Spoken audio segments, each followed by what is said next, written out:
Thanks, everyone. So we just went over four different drugs. Two are in CMT patients now, and two are in healthy volunteers. Two are for very specific types, and two are for general application for many, if not all of us. That's pretty awesome that we're at that moment. But we heard a lot of terminology that might have been maybe unfamiliar to you. It certainly was to me when we started this thing in 2018. So now it's my distinct pleasure to invite Jenneen DeFiore to the stage.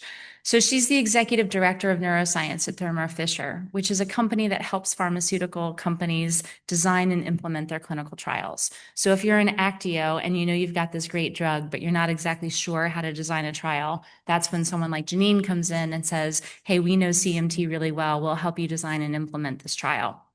So she's become a friend over the years only because we've learned about her through this clinical trial process, but also because she's one of us. She has in her family CMT, and you're going to hear about her experience and her family's experience living with it. So for her, this is personal. She's going to walk us through the basics of the clinical trial process and help everyone understand the terminology, the timelines, the rub points, and help you guys hopefully answer a lot of your questions. We will have some time for questions at the end, so feel free to ask. This is your opportunity to say, what does it mean when someone says this, or help me understand this? So feel free to dive in.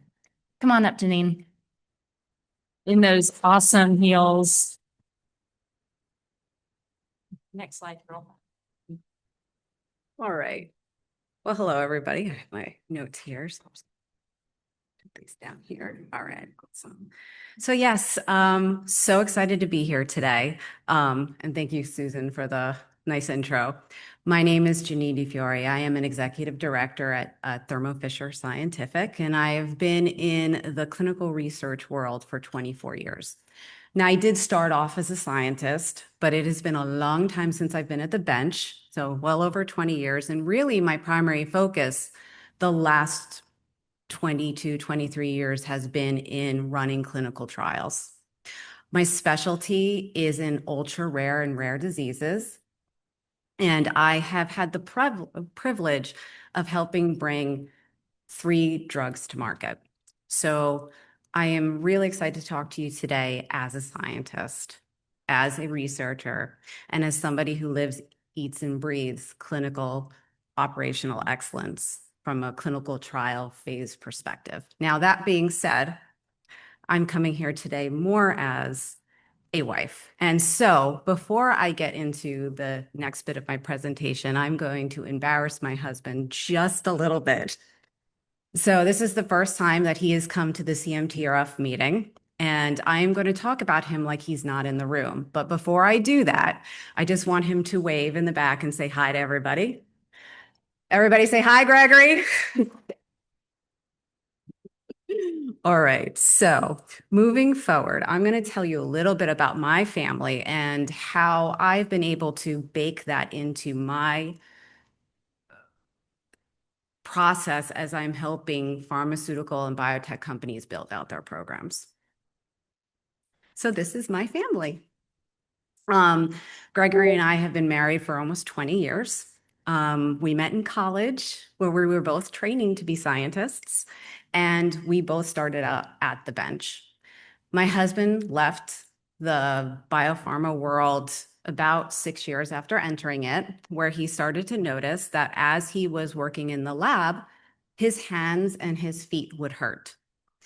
Now, we chalk this up to him, with long days in the lab, and he, opted to move into the world of teaching where you have summers off. And so didn't really think too much about his pain that he was having at the end of work. But fast forward to 2009, and my husband's father received the diagnosis that he had CMT1A. And at the same time, his sister received the same diagnosis. But my husband, who did not have any symptoms, was told if it walks like a duck and it talks like a duck, then it's a duck, and you, sir, are not a duck. So you do not have CMT. He was diagnosed in 2012, about 13 years ago. but he was not diagnosed directly. He was diagnosed when our 4-year-old was diagnosed with CMT. Now, she had been missing developmental milestones. She was slow to walk. And then when she did walk, she fell all the time. Now, being a new mom, I didn't think too much about that, but my mother said this isn't normal. And so we went to the neurologist, and the neurologist said, she does not have this CMT. She has low muscle tone. She's a toddler. It is what it is. If it walks like a duck and it talks like a duck. Well, I decided with my experience that this didn't sound right. So we went to Alfred Spiro at the MDA clinic at Montefiore, and I brought my daughter in, and I did not tell them that we had a family history of CMT. And within 5 minutes, she was diagnosed with CMT. And in that, so was Gregory. And that's where our journey began with CMT. There was a lot of uncertainty. We were scared as parents. We didn't know what the next steps were going to be. And the first thought, where are the clinical trials? There are none. That was hard for us as parents and as scientists to accept. But we did accept it, and we moved on with our community, and we became involved in the CMT community through the CMTA, later the CMTRF, and we are an MDA family. My daughter is now 17 years old, and she's a senior in high school, and she's getting ready to go off to college, and we're so excited and proud of her. But she does live with CMT. And the promise of these trials that are coming up we're just so incredibly excited about them. But what else could we do? So my husband decided to join the FAR Next study, be part of that phase 3 program. And he went through that process. And I'm going to talk to you today a little bit about our journey as we entered into the clinical trial world, and hopefully in the midst of this, give you some understanding of the different phases within. So I know that some of you patients in here could give a dissertation on what's on the screen up here. So I admit that you probably know quite a bit about the phases, but I'm going to go through them relatively quickly for those in the room that might not know this. So how does a drug get to market? Well, it takes about 10 to 15 years from preclinical all the way through to post-marketing. It's a long process. Now, there are cases where we can truncate that time, but today we're going to talk about the overall process, not accelerated approvals, not designations, just the overall process of what you have to do phase to phase to get your compound over the finish line. So let's shift gears. When you're in preclinical, your main focus is to really focus on how the drug starts in the lab. The researchers test that drug in animals and in cells to see if it's safe and to show if it has some potential benefits. Only about 1 in 10,000 of these preclinical candidates make it through. So just to quantify that, that's 0.01% make it over the finish line. If your drug survives and it moves past into preclinical testing, it enters phase 1. And this is the phase that involves healthy volunteers and in some cases, patients. And it can be anywhere between 20 and 100 patients. Those numbers are variable across disease state. The goal here is safety. Researchers are looking at dosage, side effects, and how the body processes the drug. About 63 to 70% of these drugs pass through phase 1. So that means about nearly 1 in 3 still fail, even after years of research. So next you move on to phase 2. And really what we're looking at, does it work? We need to ask that question. So within this this phase, we're looking at about 100 to 300 people. Now, again, this is dependent on the indication that you're looking at. I've run clinical phase 2 studies. We've had 10 patients. So it really just depends on the rarity of the disease, the overall program. This part of the clinical research journey is really focused on effectiveness and continuing to monitor safety. Only about 30 to 33% of drugs that are in phase 2 will move on to phase 3. So even if a drug looks promising, 2/3 of those drugs don't make it. Now here's phase 3. This is where my husband had his moment to shine. And he moved into the phase 3 FARNEX study. And typically these are large programs, large scale testing, about 1,000 to 3,000 people. And again, I have had compounds that have gone to market, and I have never had a phase 3 program more than 86 patients. So again, it really depends on the number of the incidence rates and the type of indication you're looking at. And these drugs are just, these phase of the study journey is designed to confirm effectiveness, monitor side effects, and compare new treatments to existing ones. About 58% of these drugs will make it past the finish line and will get to market approval. So what is market approval? Once you've done all your confirmatory testing, you will go up to the FDA or the different regulators, and you will go for an approval. About 10% of the drugs make it to this point. So it's 1 in 10. But that's not where the process stops, because then we have things called post-marketing studies, real-world monitoring. And this is, even though the drug has been approved, we're still gonna do some review. So we track long-term safety, effectiveness in thousands of patients, and it helps us refine the drug and how to continuously meet those safety standards. Now, I'm going to put a plug in here for something that's not on the screen, and that's natural history studies. Now, we've said natural history a lot over the last couple of days. It is critically important that if there's an opportunity for you to be involved in a natural history study, please consider doing that. Natural history studies help us define windows of therapeutic opportunity, and they help us better engineer programs and help us design the clinical endpoints that'll potentially get us over the finish line. So please, if you have this opportunity, please take it. So what happens? You've decided that you want to become part of a clinical trial. Well, I know that when we made that decision, we made it the instant we found out that our child had CMT. But it took a long time for us to get to that point. And part of what I would do is go in, look at the clinicaltrials.gov website. I would constantly annoy my doctor all the time about clinical trial opportunities. And eventually one happened, and it was great. So the first step is really do your homework, go in, look at the different websites, and I'll flash them up at the screen at the end.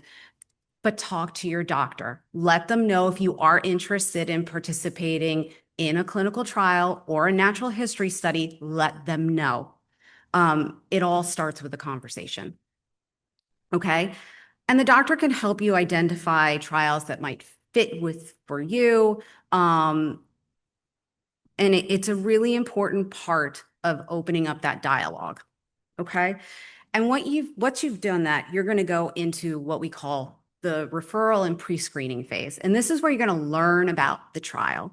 You're going to ask your doctor, they're going to talk to you about this, what the study that you potentially would be involved in, what it's testing, what participation looks like, what are the requirements from a time perspective. When Gregory was doing the FARNEX study, it required him to go to the clinic once a month.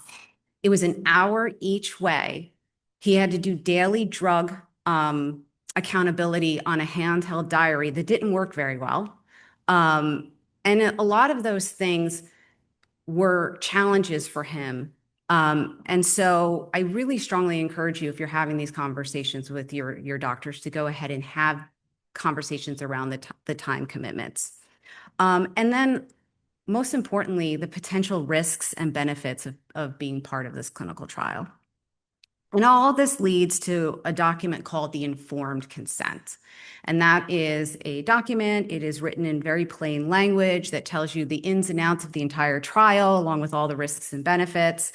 You can take this document home. You can, we took his informed consent home. We filtered through that thing, came back with questions. And the most important thing is that even after you sign it, you could still leave the trial. Okay? So now you're entering the screening and eligibility testing phase. And this is where you're going to go through your medical history, your physical exams. You might do some imaging work. There's lab tests, potentially genetic testing. And you're going to go through all of that to confirm whether or not you're eligible to be part of the program. And here's the thing, not everybody's eligible, and that's okay. Then you're going to be enrolled into the program if you're eligible, and then you're going to be randomized if it is a randomized trial into a specific arm of the program. So when my husband was randomized into the program, it was a double-blind program, which meant that both he and the investigator did not know which treatment he was randomized to. And my husband ultimately, after the trial was concluded, he was told he was on placebo. So he was randomized to the placebo arm. And you'll go through part of that enrollment process is you're going to learn about your clinic visits, the medication and treatment administration. He had a diary he had to go through, monitoring and follow-up testing, and then whether or not he needed to keep a symptoms diary or a wearable device. All right. And then at the end of the trial, he had a follow-up end of treatment visit where he would find out what his next steps were, when he was going to find out anything about the trial, the results. All of that was covered at the follow-up visit. So in conclusion, I just want to give you some resources where you can start your clinical journey. I admit that probably most of you know this already, but just remember that every step that you take, coming to these meetings, having the conversations, talking to the drug developers in the room, it's all a step closer to what we hope will be a cure for CMT in the near future. You guys, you're pioneers. My husband's a pioneer. We're all sitting here. We're brave, new soldiers moving into battle to win the war against this disease. And so with that, I thank you. And if you have any questions, I'm more than happy to answer them.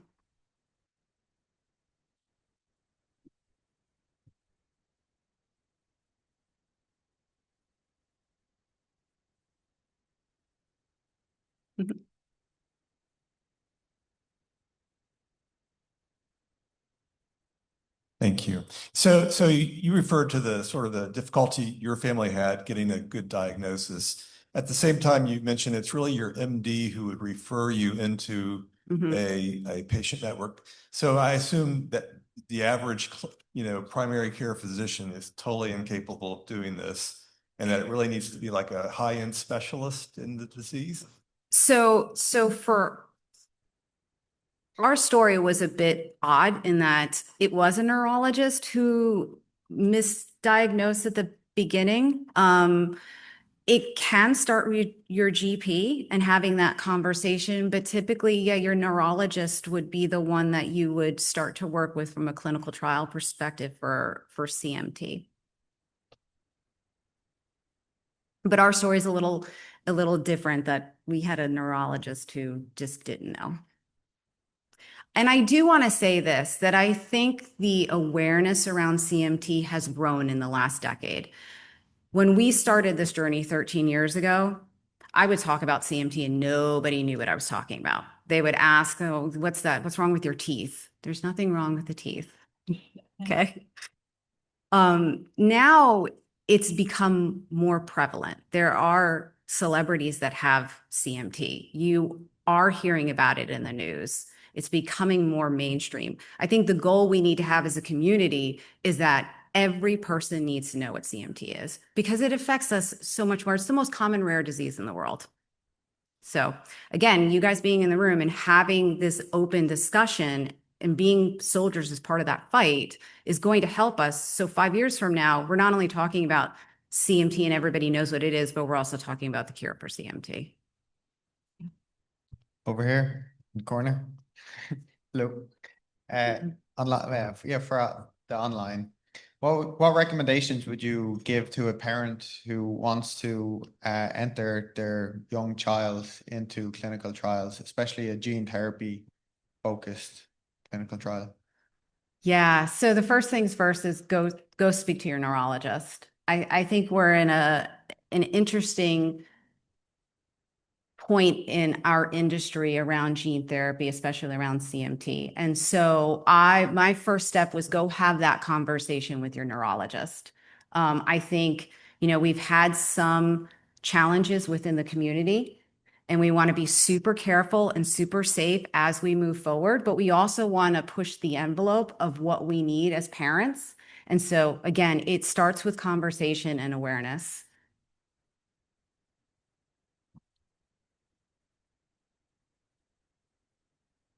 Okay, awesome.